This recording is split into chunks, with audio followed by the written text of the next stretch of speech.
All right, you guys, today we are in really good company. We've got Jessie, the glucose goddess, with us. Hello. Welcome. I am so excited to have Jessie on. When it comes to improving health, there are a few things that are more important than regulating your blood sugar, and she really lives it.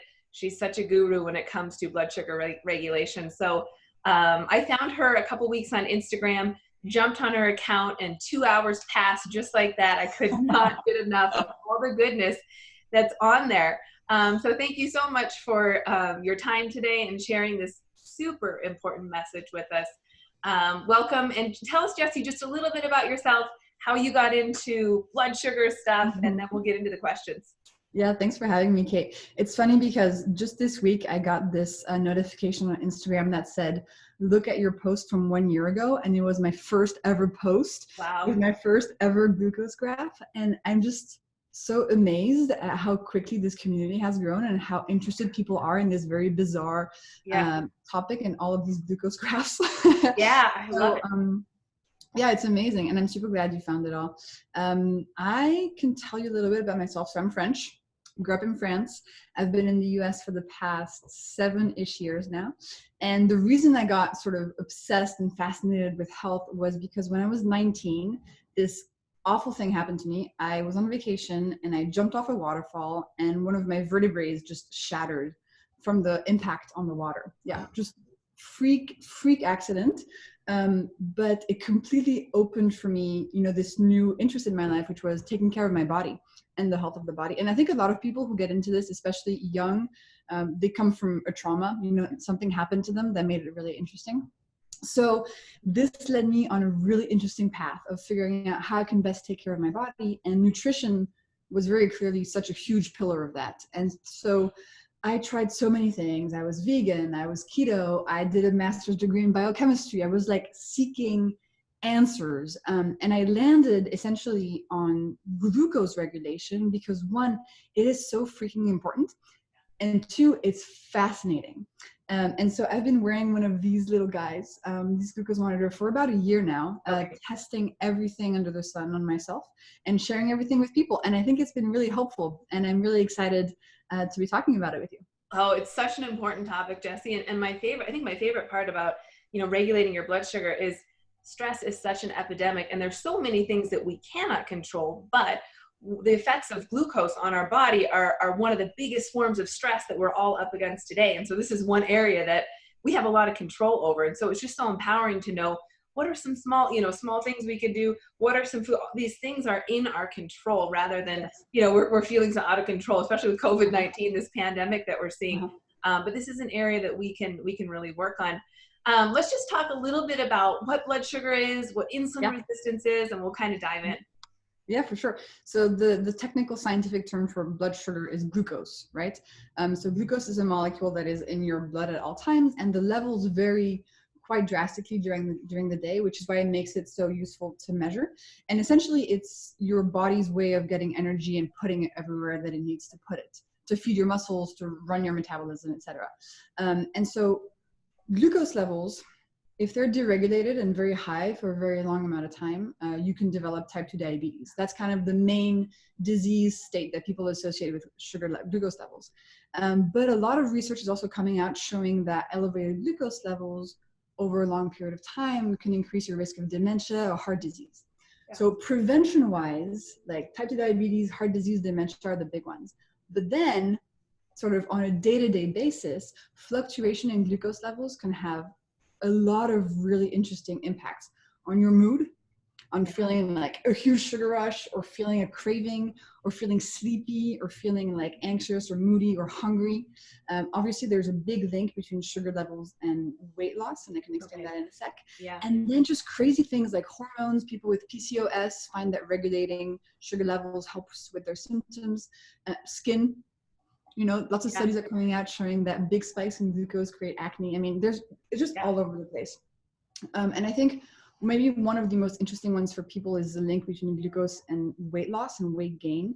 So maybe I can spend a couple minutes explaining that. What do you think? That'd be great. Okay, cool.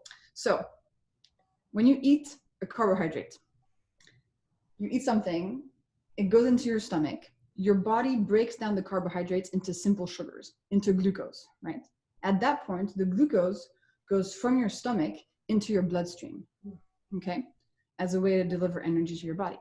When glucose levels in your bloodstream start rising, your body essentially kind of goes into alert mode and is like, okay, whoa, there's super high levels of sugar in here. It's not good. We don't want them to be high for too long. So it sends in this amazing hormone to the rescue of your system, essentially, insulin. And what insulin does is it grabs all the glucose and it puts it away in various places in your body. So it can put it away in your muscles, in your liver.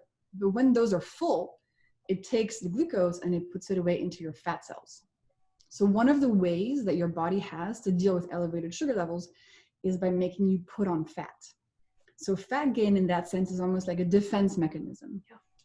So it's not to say that if you keep your glucose levels really low, you're going to lose weight. Okay, that's not necessarily what I'm saying. In fact, when I was on keto for like strict keto for a couple of months, I gained weight because I was just eating all the cheese. Yeah, you feel me?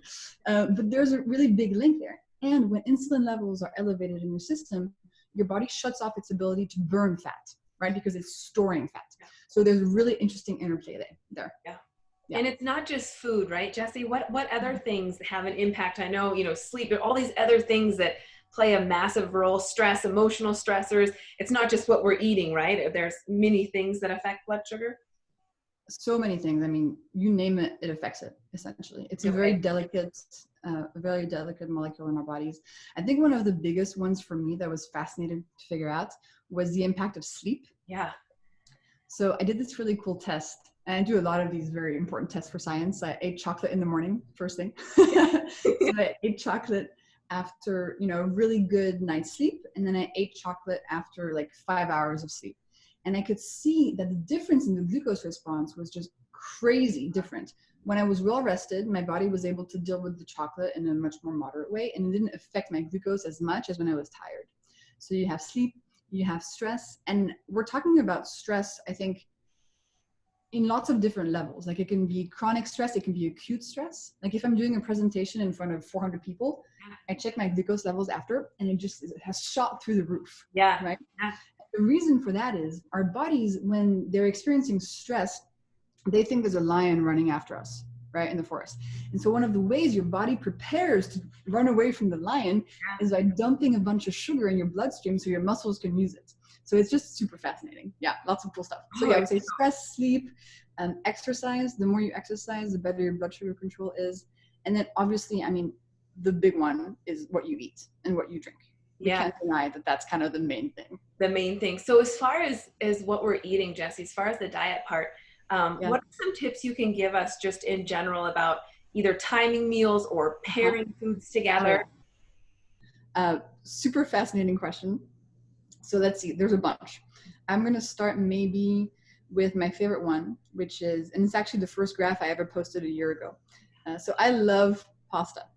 I love pasta, and I wanted to figure out a way to eat pasta in a way that wasn't going to spike my glucose levels really high. Because pasta is just glucose. It's a complex carb, but it's just small molecules of sugar put together that get broken down, right? So any starch, pasta, bread, potatoes, rice, they all turn into glucose. So I tried a bunch of stuff, but I found that this is the very precise thing I do. If I eat 2 hard-boiled eggs about 25 minutes before my big bowl of pasta, I can completely curb the spike, flatten the spike. Because you can think about your stomach as like a sink, right? And at the bottom, the food then goes into your system and into your blood. So if you line the bottom of the sink with protein or fiber, actually with vegetables, whatever glucose or sugar you're going to put on top is going to get into your system at a slower rate. So always pair carbs with protein. If you can, have the protein before the carbs. Okay. Timing is really important. Yeah. Fiber, like just add salad to your pizza. Like super simple stuff, So protein, fiber is a really good one. Fat, also a really good way to curb the spike. Obviously, reducing the actual amounts of carbohydrates that you eat. I mean, it's obvious, but it works as well. Yeah. If you're going to have carbs, one thing that I like to do, like let's say I'm at a party and I'm eating a big slice of cake or something, and I can feel that it's going to have a big impact on my glucose, I just go for a walk, or I do 20 push-ups on the floor, so that when the glucose gets into my blood, it's used by my muscles immediately. I love Stuff like that. I mean, gosh. Apple cider vinegar is a big one. So that's been amazing. It turns out that if you have apple cider vinegar with a meal, and actually maybe any kind of vinegar, it reduces the speed at which the glucose or the food is going to become available in your bloodstream, therefore flattening the spike as well. So if I'm going to have, anything sweet, I'll definitely just take a glass like this and I'll put, 2 tablespoons of apple cider vinegar and just down it. And that helps. And is that something you can do, Jessie, right before you eat, or should that be done 15, 20 minutes before you eat? Mm-hmm. That's a good question. I only tested it at the same time. And I believe in the studies, they also test it like at the same time. So, but you can do it probably before. I often do it after if I forget. If I just ate a bunch of bread and I'm like, I feel like this is going to do something to my body, I'll just have a big glass of water and apple cider vinegar. Okay, I love that tip. And it's just something everyone can do. I mean, we've all got a little vinegar in our cabinets. Totally. Oh, and something else I wanted to mention, fruit. So fruit is definitely a source of sugar, right? And one of the things I like to do is always to pair fruits with nuts. Super easy. I have an apple with almond butter. It's very simple. Or like a slice of ham with if I have a banana. So pairing carbs and protein is always a good way to go. I love that. And you guys, when you get on her Instagram account, you'll be able to see all these self-experiments that she's done with her little, is it called a continuous glucose monitor? Is that what you call that? Okay. CGM, or continuous glucose monitor. And I can talk through it if you want. So one of the main misconceptions is that there's a needle under my skin at all times. So no needle. There's a little applicator that it comes with that quickly puts a needle in and takes it out and inserts a tiny little piece of fiber. It's probably like this long and it's flexible and it's under my skin. And the rest of this is just a white adhesive. So it's just like a Band-Aid with in the very center, a tiny bit of fiber under my skin. I love it. And I just love that you've been so curious in your own life and found these, I mean, significant, I was looking at some of your graphs online, significant difference in timing of meals or pairing a little bit, like you said, protein, fat, fiber with a certain carb heavy meal. It is amazing, you guys. Just tiny little tweaks are going to lead to big changes over time. Exactly. And so it's not about, getting rid of the chocolate in your life. It's about figuring out how you can eat the chocolate in a way that's not going to hurt your body as much. I love that. I love that. So talk to us, Jessie, a little bit about, there's so much out there that, to regulate your blood sugar, you need to eat 5 to 6 meals throughout the day. We need to keep this really, really, equal. What are your thoughts on that versus 3 meals? What have you found? That's a really good question. I'm glad you asked that, Kate. So one thing that I found that was very fascinating is that if I'm very hungry, so if my stomach is very empty, AKA if I've been fasting for a while, the next thing I eat will turn into glucose much more quickly than if my stomach was a little bit full. So the one thing I would say is that if you're on a pattern where you're eating like 1 or 2 meals a day, or you fast for a while and you only eat in sporadic events, never start with carbs, right? So Peter Attia did this test where he posted this study of some sorts, looking at refeeding after a fast and how important it is to not start with carbs, because your body is so starved that any sugar is going to go straight into your blood. So always refeed with proteins and fiber. In terms of the meal timing and how many meals, like, I don't really have an opinion. I think it's, for me personally, I go through phases. So sometimes, for months I'll never have breakfast. Sometimes I'll go weeks doing 1 meal a day because it kind of feels right. Sometimes I just want a snack throughout the day. So I don't know. But in terms of glucose regulation, it's important to never start with carbs if you're feeling very, very hungry. Because one more thing that's interesting. So when your glucose spikes after you've eaten carbohydrates, insulin kicks in, takes the glucose away, puts it in your cells, etc. Then your glucose levels start to drop. And often what happens is that they drop below baseline for a little bit before coming back up. And that time below baseline precipitates cravings and hunger. So the like 3 p.m. or 11 a.m. moments where you really want like a cookie, that's likely because your glucose is low because you spiked so high during breakfast or during lunch. So that's really interesting. So the more you can flatten your glucose spikes after a meal, the less of this sort of rebound effect you'll have. So the less cravings you'll experience.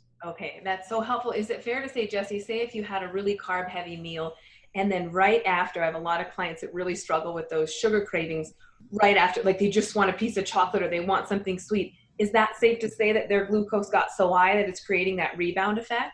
It's unclear if it's right after the meal, like 5 minutes after, probably not. That rebound takes about 2 hours to Okay. come into effect. So the right after the meal thing, it might just be like a habit. I mean, I have Okay. the same thing. Yeah. I would actually recommend trying an apple cider vinegar drink when you're having that sugar craving and wait and see if the craving goes away. Okay. Because it could be that their glucose is actually still rising from Okay. lunch or Yeah. something, and that Yeah. their body doesn't yet know that they have all the food, that it has all the food it needs. So it's Okay. craving like sugar. But if Yeah. you wait and you wait for your glucose levels to rise, it might go away. Okay. So maybe they're eating too quickly. I know I do that. Maybe. There was this amazing study at Stanford, and I'll send you the link. They put people in an MRI scanner, and they gave them food, and they were measuring the glucose levels at all time. And they were projecting in front of them images of like pizza, cookies, like, snacky junk food. And they were asking them to rate how much they were craving that food. They found that when people's glucose was lower, they were craving that food more than when it was higher. So there's a really interesting link there. Yeah, anyway, I find it fascinating. So powerful. It's such cool stuff. I love geeking out. So when you got into this, Jessie, was there any foods in particular where you thought, this is a health food, this is a fruit, it can't spike my blood? Let's talk about some of those things that really shocked you. Oh my God. So there's this salad I love making by Ottolenghi, this British chef. And it has cauliflower and has raisins and grapes in it. And I always thought it was super healthy. So I would, roast a big cauliflower, add some cheese, raisin, grapes. It was super good. And I ate it and my sugar levels just like, wow. And I was like, what the hell is going on? This is a vegetable, right? Turns out grapes are deadly. They're just little sugar bombs. And then you add raisins to that. I mean, I was really sad. Yeah.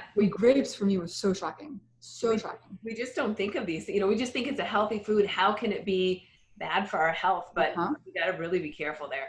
Coconut water, big one. Yeah. Fruit juices. I mean, I think everybody knows by now that fruit juice is just like, no, just do not ever have fruit juice. It's just sugar. Yeah. Have an actual piece of fruit with the fiber in it to curb the sugar impact.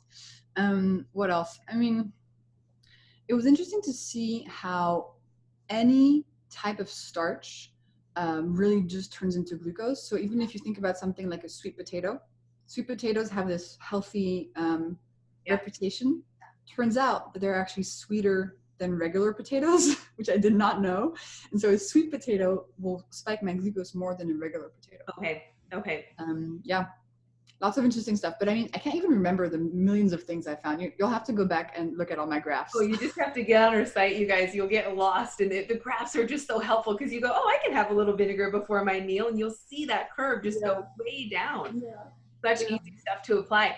I want to just loop back around, Jessie, and talk a little bit about what happens after a poor night's sleep with your blood sugar and what's going to happen with your cravings. And if you do give into those cravings, what happens with your glucose after sleep deprivation?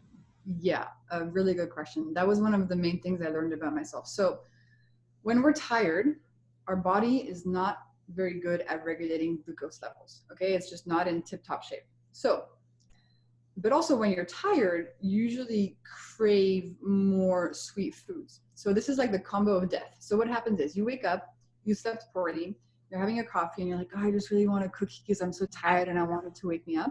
So you have a cookie, then your body isn't able to deal with it as well as it would if you were well rested. So it spikes your glucose way, way up. Then insulin comes in and then glucose drops. This is the drop I was talking about, below baseline because the spike was so high. So now you're below baseline, you're tired, and because you're below baseline, your body is even making you feel more tired and giving you even more cravings. So what happens when you're low? You're like, oh, okay, now it's 2 p.m. I really need like a cereal bar, or I really need a Coca-Cola. Yeah. So you have something else here because you feel like it's going to wake you up.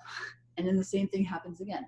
And just the whole day is a roller coaster. Okay. However, there is a way to stop this process that I found. First thing in the morning, work out. Okay. Exercise, because that helps your body regulate sugar levels. Yeah. So what's really interesting with this sort of roller coaster thing is you see that not only do what you do affects your glucose levels, but then your glucose levels affect to what you do. It's this really interesting push and pull. So you have to be really cautious of that. Yeah. I love that. That's such an actionable thing for people to, if you know you sleep bad, just get up and move a little bit, and you're not going to be as inclined to kind of get into. Like 20 push-ups, jumping jacks, like anything. It'll help you immensely. Okay. I Yeah. love that. So as far as other tips, Jesse, that you can think about, just stuff people can do, if you overeat a meal, same thing, go move a little bit. What are some things you can do after you know that you've goofed up, but you want to stop that cycle right there? Well, you can go back to the biochemistry of it, right? So if you just ate, like, let's say, okay, my favorite meal, let's say I had spaghetti and then I had cookies, okay? So my stomach is like full of sugar. And I know that the glucose is going to go into my bloodstream and spike me. What do? I am going to try to direct the glucose that's coming into my body into my muscles instead of into my fat cells. Okay. So really just exercise is a really, really good way to divert the glucose into your muscles. Okay. So I would go for a walk, I would go for a run, Yeah. anything, just like sit against the wall, do the chair pose while you're watching Netflix, like anything that is activating your muscles so that your muscles pull in the sugar and it doesn't affect the rest of your body as much. I love that. It's so great. So as far as your favorite sweeteners, Jesse, what do you use for alternative sweetener? You're probably not a huge fan of using white sugar, I'm thinking. What do you use for alternative sweeteners? Monk fruit, mostly. I know erythritol also is fine. Be careful with sweeteners. There's one called maltitol, which is advertised as a sugar alcohol, which is actually something that turns into glucose. So yeah, I definitely don't eat anything sugary, but if I do and if I want something sweet, I'll use monk fruit, which is a good one. I also use berries to sweeten stuff. Okay. So if I want yogurt and I don't want to put sugar in it, I'll put some raspberries in it. I also do this new thing where I bought this raw cacao powder, and it doesn't have any sugar in it, right? But I put it on top of like Greek yogurt, and it kind of makes it taste like a chocolate yogurt without sugar. I do the same thing. I'm like, this is pudding with a little monk fruit. It's really good. Yeah. And then, I think one thing that's important to think about too is if you actually really want a cookie or a muffin, because you just really want one, I personally will go for the real stuff. Like, I'm not going to go for a gluten-free, like 0 sugar muffin. If I want a muffin, I'm just going to have a real muffin. And just move on, Yeah, it's true. So, go for your walk, move on. So since you've been doing all this blood sugar regulating it and really kind of diving into this, Jesse, what have you noticed just with your overall health, your energy, your sleep? What are some of the benefits that you've noticed? Well, I listen to my body way more now.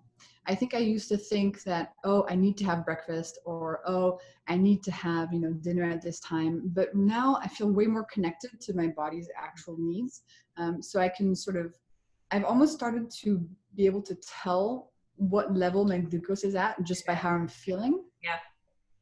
So I can kind of know what's going on. I've really noticed a difference in my ability to resist cravings. Okay. Because I know that they're linked to something going on with my glucose, most likely. I've really learned to use exercise as a way to divert any mishaps or any steps into something not too bad.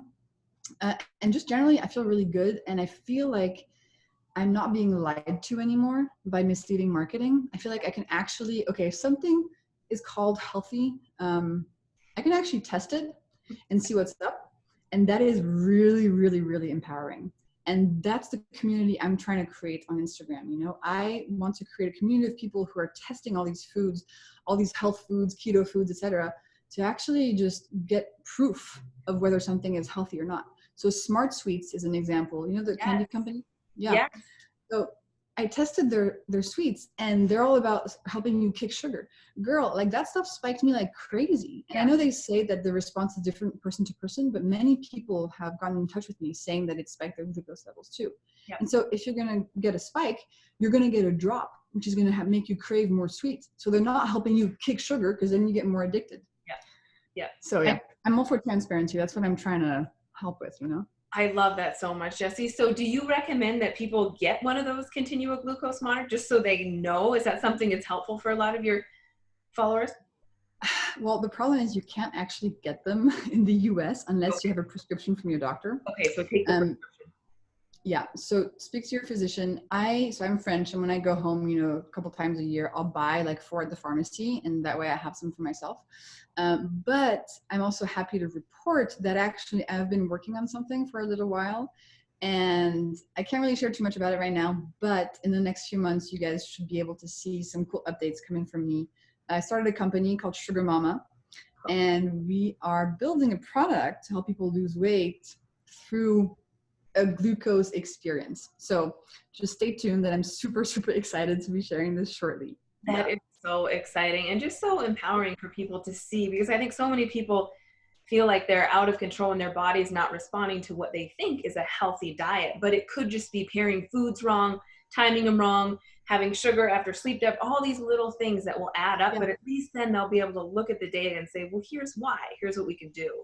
And also, we're all different. And so that's a really interesting piece of this, is that I think 80% of the advice works for everybody. Yeah. Like, just reduce carbs and just know to pair carbs with fats and protein and fiber. But actually, like you and I, if we ate the same thing, we might see very different responses due to just who we are, our microbiome, our genetics maybe, Yeah. and just lots of things that we even don't know why we respond differently.